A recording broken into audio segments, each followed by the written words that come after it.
నమస్తే,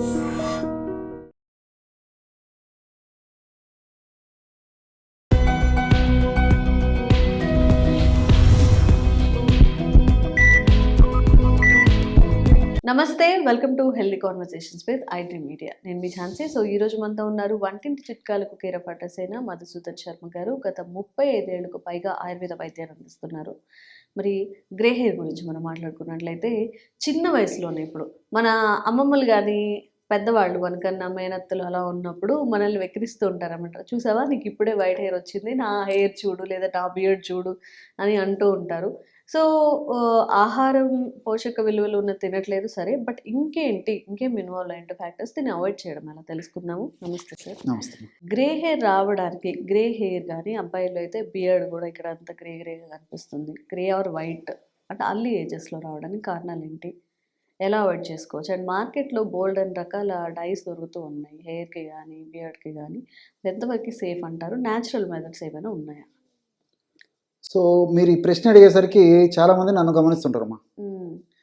సో నిజంగా సార్కే మరి వెంట్రుకలు లేకపోవడం ఒకటైతే, మళ్ళీ ఉన్నటువంటి వెంట్రుకలు కూడా తెల్లగా అయిపోయినాయి కదా, సార్ వాడుకున్నారా లేదని చెప్పేసి ప్రశ్న అడుగుతుంటారు. ఇంతే కదా మాకు కామన్ అమ్మా ఇది. సార్ మీ ఏజ్ ఎంత సార్? నాది 65 అమ్మా. 65 ఇయర్స్ అంటే యంగేజ్లో ఉన్నప్పుడు ఆయనకి రాలేదు, వయసు రీత్యా వస్తాయి కాబట్టి వస్తాయి. సో దేహ ధర్మాల్లో భాగంగా, శారీర ధర్మాల్లో భాగంగా ఏ విధంగా అయితే సర్వసాధారణంగా మరి మోకాళ్ళ నొప్పులు రావడము, వినికిడి శక్తికి సంబంధించి, తర్వాత కంటికి సంబంధించిన సమస్యలు, జీర్ణాశయ సంబంధించినట్టు వస్తున్నాయి, దేహ ధర్మాల్లో భాగంగా ఇది వస్తుంటాయి అమ్మా. సో నాకు కూడా మరి వయసు వచ్చిన తర్వాత గ్రే హెయిర్ రావడం మొదలైంది. ఇంచుమించు 50-55 సంవత్సరాల నుంచి క్రమక్రమంగా రావడం మొదలైంది. దీనికోసం అని చెప్పేసి నేను ఏ కృత్రిమ హెయిర్ డైలు వాడలేదు, వాడాల్సిన అవసరం రాలేదు, వాడదలుచుకోలేదమ్మా. నాకు ఆ సౌందర్య పిపాసకాంక్ష లేదమ్మా.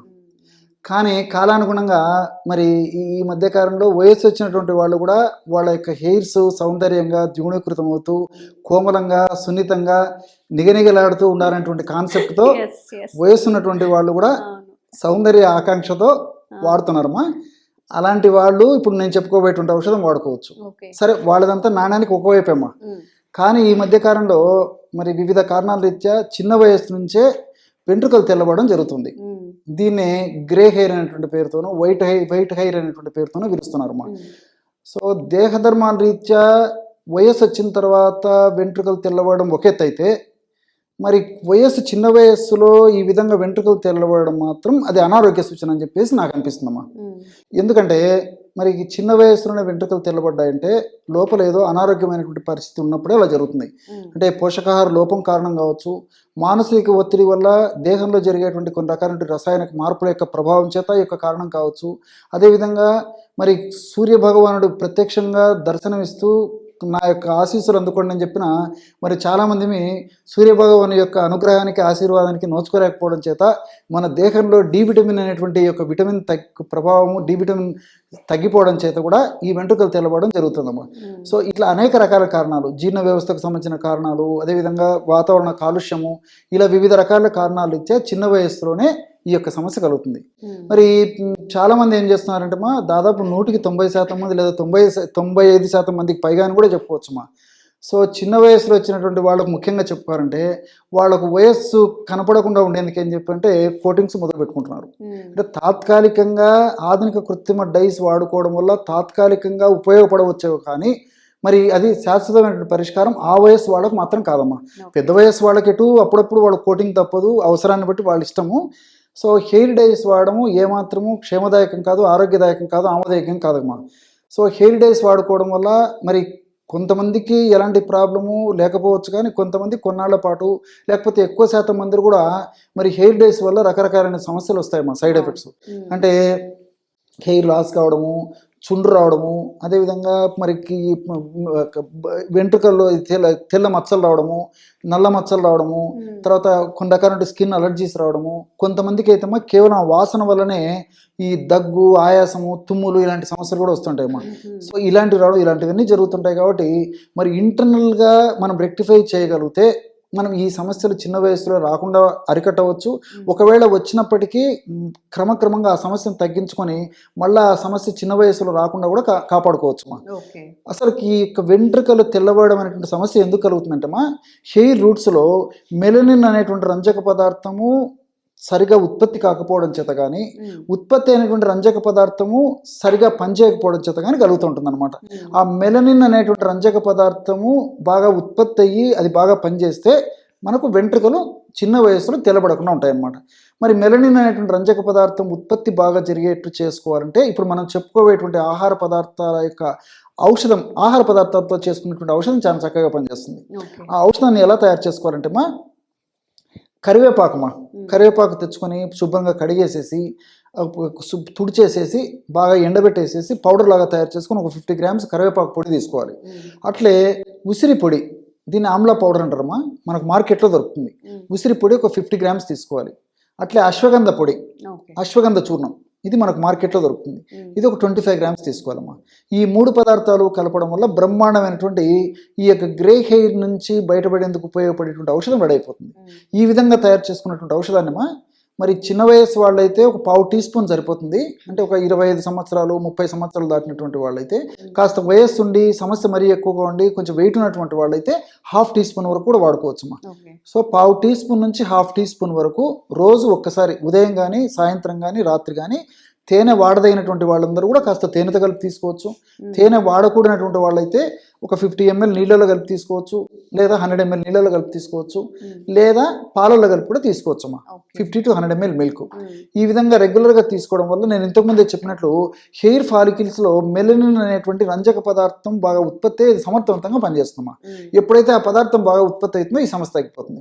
దీనికి తోడు ఖచ్చితంగా మరి ఈ యొక్క సమస్య ఉన్నటువంటి వాళ్ళు కానీ, ఆ సమస్య వస్తుంది అని చెప్పేసి సందేహపడేటువంటి వాళ్ళు కానీ మరి చిన్న వయసు నుంచే విటమిన్ డి టెస్ట్ చేయించుకోవడం మంచిదమ్మా.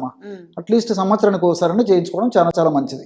విటమిన్ డి టెస్ట్ చేయించుకొని ఆ డి లోపం ఏదైనా ఉన్నట్లయితే దానికి ఏదైనా సప్లిమెంట్స్ వాడుకోవడం కానీ, లేకపోతే మరి ముఖ్యంగా ఈ నాటు ఆవుపాల జున్ను ఇలాంటివి తీసుకోవడం కానీ, ఏదో ఒక పద్ధతిలో విటమిన్ డిని పూరించేటువంటి పద్ధతి చేసుకోవాలమ్మా. కాబట్టి ఈ యొక్క మెడిసిన్ నేను చెప్పినటువంటి ఆహార ఔషధాన్ని వాడుకుంటూ ఈ యొక్క విటమిన్ డి కూడా టెస్ట్ చేయించుకోవడం చాలా చాలా మంచిది అనమాట. అవసరాన్ని బట్టి వాళ్ళు విటమిన్ డికి సంబంధించినటువంటి ఆహారాన్ని కానీ లేకపోతే సప్లిమెంట్స్ కానీ వాడుకోవాల్సి వస్తుంది అనమాట. ఈ పద్ధతిలో వాడుకోవడం వల్ల చిన్న వయసులోనే వెంట్రుకలు తెల్లబడకుండా ఉంటాయి.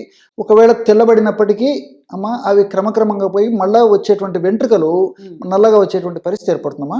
కాబట్టి ఈ పద్ధతిలో ఉంటుంది. కాబట్టి మనం శాస్త్రీయంగా ఆలోచన చేసినప్పటికీ ఈ కరివేపాకులో ఉన్నటువంటి ఔషధ గుణాలు, అదేవిధంగా ఉసిరిలో ఉన్నటువంటి ఔషధ గుణాలు, రసాయన పదార్థాలు, రసాయన తత్వాలు, అదేవిధంగా అశ్వగంధలో ఉన్నటువంటి రసాయన పదార్థాలు, రసాయన తత్వాలు ఇవన్నీ కూడా మెలనిన్ అనేటువంటి రంజక పదార్థాన్ని సక్రమంగా ఉత్పత్తి చేసేందుకు ఉపయోగపడమే కాకుండా మరి మానసిక ఒత్తిడిని తగ్గిస్తాయి. మరి ఇందులో అనేక రకాలైన పోషక పదార్థాలు, పోషకాంశాలు ఉన్నాయి. కాబట్టి పోషకాంశాలను కూడా శరీరానికి తగినంత అందించేటువంటి పరిస్థితి వీటి వల్ల కలుగుతుంది. అదేవిధంగా బెస్ట్ యాంటీ ఆక్సిడెంట్ కూడా పనిచేస్తాయమ్మా. అంటే కణాలని శక్తివంతంగా చేయడమే కాకుండా కణాలను ఆరోగ్యవంతంగా చేసేందుకు కూడా ఈ యొక్క నేను చెప్పినటువంటి ఆహార పదార్థాలు ఉపయోగపడతాయమ్మా. సో కాబట్టి ఈ యొక్క ఔషధం చాలా చక్కగా పనిచేస్తుంది. కాబట్టి ఈ యొక్క వీడియో మొదట్లోనే మరి కామెంట్స్ రాసేసి ముందు సార్ వాడుకుంటే సార్ చూసుకొని బాగా అయిన తర్వాత మాకు చెప్తే బాగుండు కదా అనేటువంటి కామెంట్స్ రాయడం వల్ల ఏమైతుంటే మంచి వీడియోస్ మిస్ అవుతారమ్మా. కాబట్టి ఇప్పుడు నేను చెప్పినటువంటి ఈ ఫార్ములాకు సంబంధించి మధ్య మరి మేధావులు ఉన్నారు, విద్యావంతులు కూడా ఎక్కువ మంది ఉన్నారు. కాబట్టి ఈ యొక్క ఔషధాలు మనం గూగుల్ సెర్చ్లో చూసుకున్నా వీటి యొక్క గుణాలు తెలుస్తాయమ్మా. కాబట్టి వేలాది రూపాయలు, లక్షలాది రూపాయలు కావు, మరి ఇంట్లో తయారు చేసుకునేటువంటివి. కాబట్టి ప్రయత్నం చేయడంలో తప్పులేదమ్మా. కాబట్టి నేను ఇచ్చే సలహా ఏంటంటే మరి ఇటువంటి వాళ్ళు ఈ యొక్క సమస్యతో బాధపడేటువంటి వాళ్ళు ఇలాంటి ఔషధాన్ని తయారు చేసుకోవడం వల్ల మరి ఎలాంటి సైడ్ ఎఫెక్ట్స్ లేకుండా అన్ని సైడ్ బెనిఫిట్స్తోనే ఆ సమస్య నుంచి బయటపడతారనేటువంటి సదుద్దేశంతోనే ఇది చెప్పడం జరుగుతుందమ్మా. లేకపోతే వేరే ఉద్దేశం కాదు. కాబట్టి మరి ఆ వీడియోస్ ఆ విధంగా నెగిటివ్ వీడియోస్ కామెంట్స్ ఆ వీడియోస్ రాయడం వల్ల ఏమంటే మంచి మార్గం నుంచి మనం రాంగ్ డైరెక్షన్ ఇచ్చినట్టు అవుతుంది. కాబట్టి నేను ఇచ్చే సలహా ఇదమ్మా. అవసరమైనటువంటి వాళ్ళు వాడుకోవచ్చు, లేకపోతే స్కిప్ చేస్తే సరిపోతుంది. మంచి విషయం చెప్తున్నాను. నిజంగా ఏదైనా డిసీజ్ ఉండి తగ్గాలి అనుకునే వాళ్ళు అసలు ఏం చెప్తారు తెలుసుకుందాం అనే వాళ్ళు చూస్తారు సార్. ఇంకా అవసరం లేని వాళ్ళని మనం కూడా వదిలేద్దాం అలాంటి కామెంట్స్ పెట్టేవాళ్ళని. Thank you so much.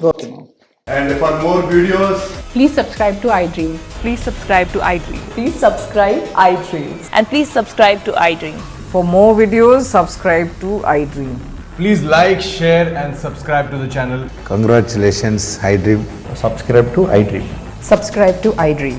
So subscribe to iDream Media. iDream team అందరికి huge congratulations. Please subscribe iDream Media. Please subscribe to iDream. Subscribe iDream. Please subscribe to iDream. iDream అంటే నా కళల ఛానల్ను సబ్స్క్రైబ్ చేసుకున్న నోరు తిరుగుతలేదు, మీరైతే గంట గుర్తు కొట్టండి. For more such videos, please subscribe to iDream.